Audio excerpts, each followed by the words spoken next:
This is the Roots and All podcast, and I'm your host, Sarah Wilson. Join me as I talk about all aspects of gardening with some of the top horticulturists from around the world. In this episode, I'm speaking with author and academic Kerri Andrews about her book, Pathfinding, and the profound impact of walking in nature. We explore the deep connection between movement, landscape and well-being, discussing how walking can be an act of reflection, discovery and even resistance. Kerri shares insights from history and her own experiences, reminding us why putting one foot in front of the other is more powerful than we might think. I didn't come from a family that was particularly interested in the outdoors or walking or very much along those lines at all. So there was some part of me that was interested when I got to university, and especially when I went to the University of Leeds to do my postgraduate degrees. Something about the Yorkshire Moors. I remember going to Haworth and walking through the Bronte landscape up to Top Withens, which was a wonderful walk, but I knew so little about walking, I didn't even take a drink. This was the middle of July, and I remember staggering into a pub somewhere down in one of the valleys and drinking 2 pints of blackcurrant and soda as if I was doing nothing more than breathing, because we got so dehydrated.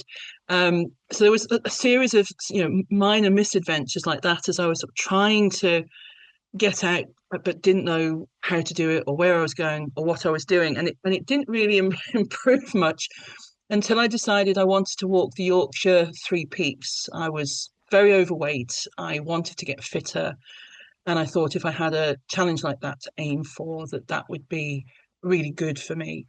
And it was not necessarily in a direct way, because it took me a while to get to the Yorkshire Three Peaks. I started to play squash. I started to go to the gym a bit more. I met some women playing squash. And it was them really who started me getting up into the hills, mostly for the fun of it. So I walked up Whernside in Yorkshire with one of these women. And it was the middle of November, really, really cold, icy on the top. I was wearing a coat I'd borrowed from my father. I didn't have a hat. I wore a scarf over my head to keep my ears warm. It was just all begged and borrowed and, semi-stolen stuff that I was wearing. And it was absolutely brilliant. And we came down just as the light was dimming by that fantastic viaduct at Ribble Head. And it was very atmospheric. And I'd taken these beautiful photographs of ice crystals on fences. I'd never seen anything like it. I was like, wow, this is incredible. And when one of the other women I was playing squash with, we'd all become friends by this point, suggested that we went to Snowdon and walked Snowdon together, I said, yep, that sounds great. Sign me up, please. And that was a really difficult walk in a lot of ways. We were walking with very fit men, boyfriends and fathers and relatives of some of the party, and they weren't very sympathetic. They just bounded up this thing. I'd got much fitter, but I was still overweight and still struggled up this hill. And if it hadn't have been for the support of the women waiting and being much, much more patient, I don't know if I'd have made it to the top, but luckily they were supportive and patient. And I did get to the top of Snowdon and remember feeling this enormous sense of elation and success and triumph and achievement. And I also remember eating the best dinner of my life when we got back down in the pub afterwards, the pudding to end all puddings. So there was this whole life-affirming, energizing aspect to it. And then I started to go to the Lake District for conferences. I was working as a PhD student. I was working on romantic literature.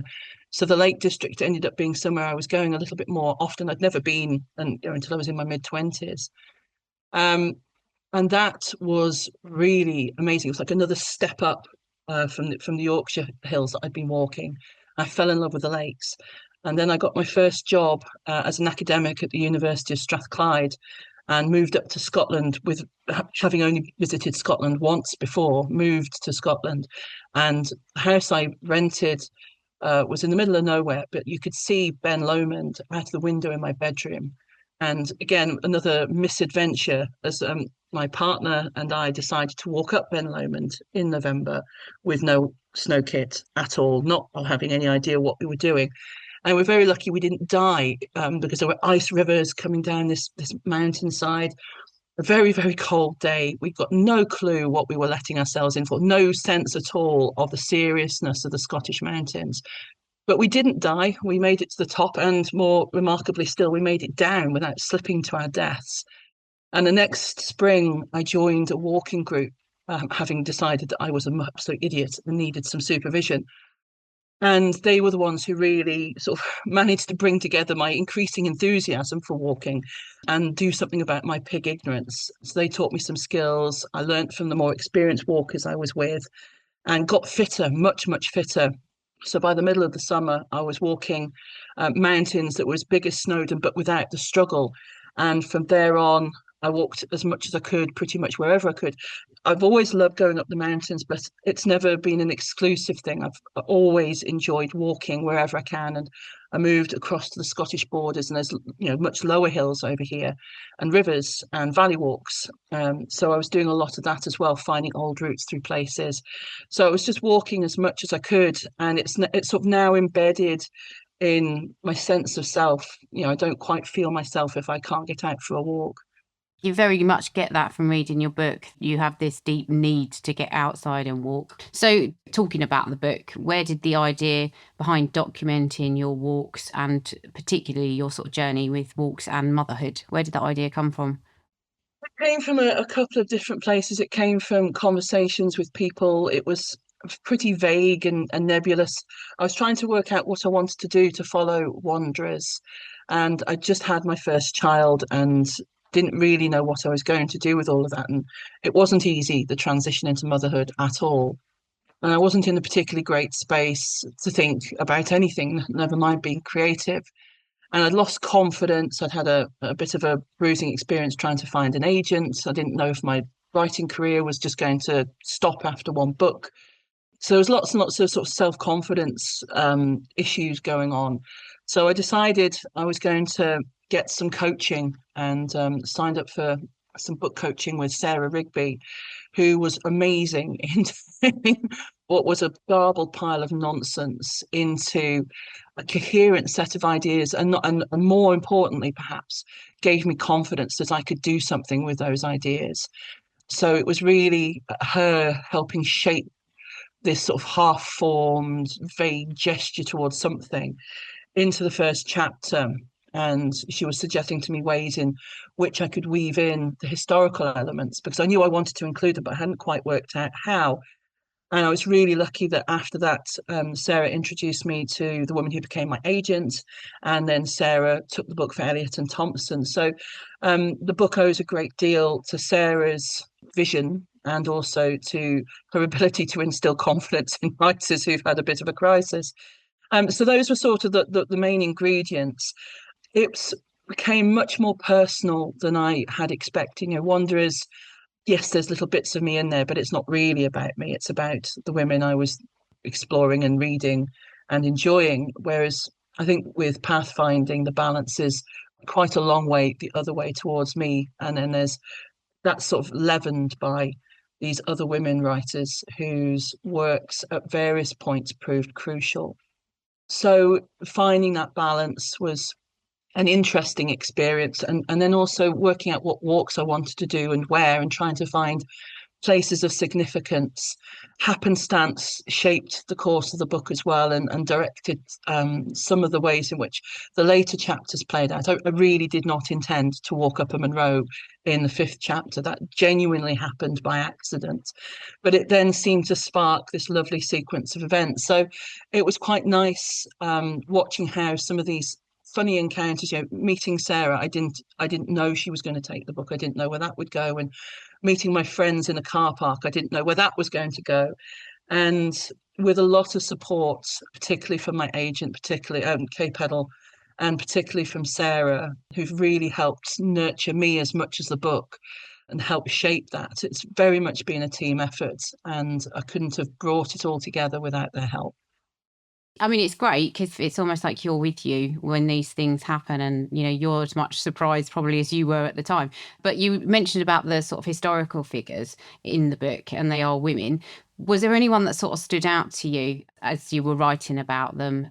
stood out because they were remarkable, stood out because of their relationship with nature and how it kind of got them through, and how it formed their relationships with themselves and their role as mothers? Was there anyone that particularly kind of jumped out at you? There's a couple that stood out for me, but perhaps the one I admired the very most out of all of them was Ellen Wheaton, perhaps because she was doing battle with some of the most awful circumstances imaginable. And walking became for her not just, oh, it's nice to be connected to nature, which it was. Oh, I like walking, it's physically challenging, which it was. But it became the only way she could maintain contact with a daughter that she very much loved, but because she was living in the early decades of the 19th century, had absolutely no legal right to have custody of once she separated from her abusive husband. And I think reading about the experiences she had trying to find out where that awful man had moved their daughter to, deliberately placing her far enough away that she was difficult to reach. Ellen Wheaton had no money because women had no legal identity of their own at that time. Everything's controlled by men. Brother, a lawyer, is no support. Well, worse than no support. He's actively siding with the abusive husband. So she's got no money, so she can't buy travel on a coach at all. She's just got her feet. Her husband knows this, so moves their daughter as far away as he can manage, and she still walks there. This man sets out spies. He puts terms in the separation agreement that prevents or forbids Ellen from accessing their daughter, and still she goes. She builds contacts with the people who are running the school. She finds sympathizers. She works as hard as she possibly can to maintain contact with her daughter against enormous odds. And when it all gets too much, as it often did, off she'd go on these incredible long walks on her own. Great physical bravery, great moral bravery as well. And I was really impressed by the way in which she contained her really palpable rage at the injustices that she was facing, but turned that into something very, very powerful for herself and her daughter. She didn't lose her mind as she might easily have done, and she was threatened with being locked up. She didn't let her husband have that victory and instead channeled her feelings into action that brought her and her daughter benefit and at least some comfort. So I think for me, that's the relationship between walking and motherhood that struck me as being the most powerful, as being the most extraordinary of all the many, many amazing women that I read about as I was writing the book. And the other thing that kind of is something that I play around with in my head is this kind of sense that when you have children, presumably, I mean, I can't speak to that, but also when you've got things like animals or kind of anything you're responsible for, and it goes for, I think, more so when you're outdoors, you've got this sort of field around you within which exist the things that you're trying to keep an eye on and that you're aware of in space. And you also used walking as a kind of tool to spark creativity. Did having other people within your kind of aura affect that in any way? It's always been very helpful to me to be able to walk things out. It's a space where I think there's something about the pace or the calmness that comes over my head when I'm walking that's very productive to creating. But I've also found conversations with friends very, very important. Wanderers was very much written with that going on. I talk about ideas for chapters or usually things I got stuck on, talking with friends of mine who really enjoyed walking, who were also experts in romantic era literature, bashing out things and getting them straight. That was really important. With pathfinding, it was a little harder to find that company because I couldn't travel so far away from home because of my responsibilities. That meant the long distance walks I used to do when I was writing Wanderers, they were just completely out of the question. So those sorts of companionable moments were much more snatched, much more infrequent. And it was a challenge for me to find productivity, enjoyment, fulfillment when I was quite often walking alone. This was something I'd never been afraid of doing it. And I've often done it because I enjoy it. But to have to walk alone almost all of the time, that was a slightly different set of affairs. And I remember the walk in the Pentlands that I did sort of as a dare to myself because I'd been thinking about doing it, and I'd got scared of doing it. And there was no one to go with. No, I just couldn't make the time work with any of my friends. So there was no one who was going to come with me to say, "Oh no, you can do it," or "Come on, we'll get this done," or "You keep coming." Any of that stuff, which friends have said to me in the past when I've been struggling on a hill. I had to do all of that for myself, and that was both really sad in some ways, and I found it quite upsetting to be so alone, and I felt alone anyway because motherhood felt lonely to me. But then to find some really interesting moments happening that if I'd have been chatting away, I perhaps wouldn't have been as attentive to. So that was really quite nice, getting to the top of this saddle and suddenly the Forth estuary is laid out before me and you can see all the bridges and you can see all the settlements on the other side of the Pentlands, and time collapses. I've just walked past, several 100-year-old well stone, and this is a route that monks have trodden, and suddenly you're sort of cast back as if it was that time, but also it's right now because these bridges are super modern and they've only just been built. And thinking about all this stuff, I had space in my head to mull a lot of stuff, and that was really precious and important, and I hadn't quite appreciated that before about walking. So I've found that I can find good things and creatively helpful things whether I'm walking with other people, whether I'm walking alone. And that was a really helpful thing to sort of know about myself, which I perhaps didn't know before I'd done that walk. I can't say that I'm now super confident, my postpartum body does everything I want it to. Absolutely does not. Walking still hasn't quite settled down for me into the easy thing it had become when I'd got so fit and so capable in the mountains. I'm still uncertain, but there's a better sense of, well, you might be uncertain, but you'll probably be all right if you give it a shot. And I know now all these beautiful places in my head will probably open up, and I like spending time in them. So I feel like I've probably lost some things that were precious to me about walking and creativity, but it's been a really lovely surprise. And I'm very grateful to find that other things have opened up, which are also important to me. Yeah, that's a really good way of looking at it. And the other thing that I got from the book was that it takes a lot of time and effort to arrange a walk. You've got a lot of stuff going on. You've had a lot of plates spinning, seemingly. So, my question, I suppose, is, was there an element of guilt, or did you feel like you were being quite selfish taking time out to go for a walk when perhaps other things needed attention? No, I didn't feel guilty. I absolutely didn't feel guilty. I knew early on, partly because of the support I'd had as I suffered from postnatal depression and as I started to recover from postnatal depression, that I couldn't function as a parent at all if I didn't look after myself. Which isn't to say it was only worth looking after myself because that made me a better parent. It just means that I had been taught or shown that the two had to go together, that I also mattered in a way that perhaps I'd not been quite confident about. And certainly the way our society talks to mothers makes it very clear that in the hierarchy, the child, the baby, the fetus, whatever, comes top, and the woman, the mother, is very much an afterthought. And the idea that women feel guilty, I think, comes out of that strange hierarchical notion. Whereas the people I've been talking to, and then some of the things that I've been reading, were much more interested in thinking about a dyad, a connection between mother and baby that placed them equally. And I found that much more helpful. So I knew that if I was to go out for a walk, I'd come back and be able to better mother my children. And that was really enjoyable, that to know that if I was fulfilled, and yes, there was a balance to be struck. If I took too much time, that would be detrimental to my children. But taking some time for myself was beneficial to them. That it was good to know that there was a balance to be struck. And when I undertook the walk on the West Highland Way, which makes up the final chapter of the book, part of the reasoning for doing that was to test those fine theories and words, and think about, okay, well, what does it feel like to do one of the long distance walks that I used to do? What does it feel like now to do that? And I do remember feeling much more that I was missing my children than I perhaps expected.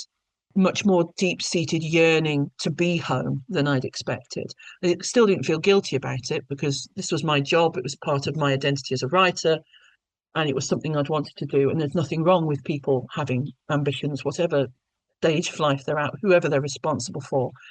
It's important that we all have something that's for us alone. So I believed and continued to believe all of that whilst I was walking. But I do remember as it became clearer and clearer that I was probably not going to make it to the end of the walk, that my body was going to let me down in the end. That's then the pain and suffering that was becoming increasingly part of festivities, that started to lose some of its significance, because I was thinking, well, if I'm just having a miserable time, then I've just got to go home, because I would much rather be with my children than doing this. This isn't walking that's fun, and if it's not fun, then being with my children is more fun. But that was something I'd not tested and I didn't know about myself.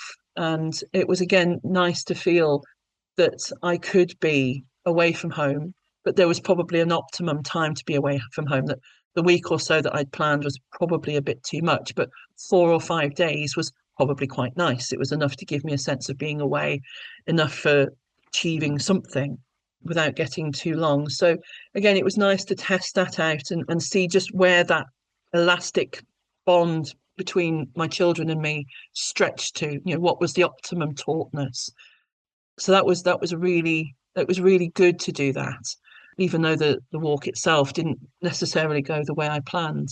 I'm glad I did it, because again, I learned quite a lot about not only myself but the relationship I have now, which I think, and I hope that certainly the beginnings and the end of the book make clear, is really precious to me.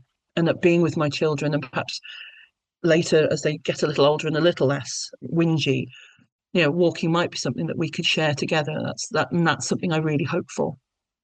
I mean, that is an interesting thing as well. You kind of, I think, assume that, if you love something, the people that you love will love it. And it doesn't always work out that way. No. But will you encourage your children to go walking with you? I've been encouraging them to go walking with me, well, basically since they popped out. I mean, the first walk I took my son on, he was 2 months old. Well, he would have been less than that, actually, the very first walk.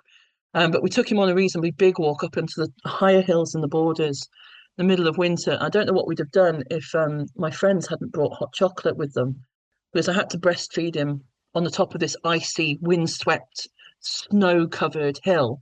And I probably would have been very, very close to hypothermia were it not for this hot chocolate. So they've been dragged out quite frequently. And when my son was little and before I became pregnant with my daughter, we did walk with him quite a lot. We had a rucksack, which he liked to be in. So we walked quite frequently. What became much trickier was when my daughter was born and we had a toddler who could now be willful and didn't necessarily just happily go into a rucksack, and now a second child. So there wasn't any passing backwards and forwards as we'd been doing. Oh, I'll wear the baby for a bit and you have a rest. No one was getting any rest. The risks of getting stuck somewhere and not being able to get back were higher, because again, you couldn't leave one adult with an infant and a toddler and go off and get the car, which we'd done every so often. My husband had gone and got the car and rescued people. All of that became trickier. So there's been moments where walking has absolutely been a wonderful thing for us. We've taken them successfully to the top of a small hill nearby, and we had hot chocolate at the top.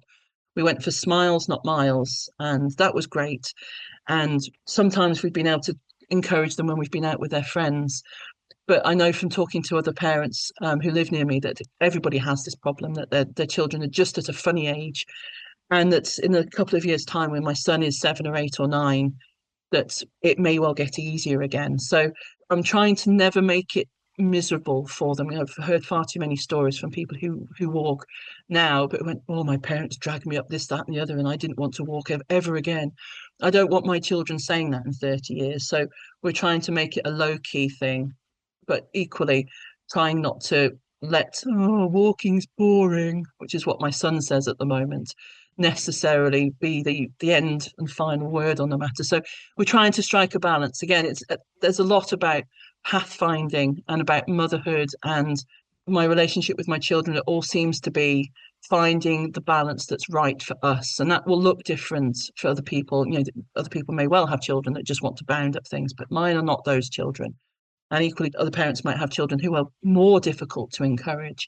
But for everybody, there will be a balance, and understanding and remembering that things pass and things change. That what I felt in the very beginning of motherhood was that I was going to be stuck like this forever.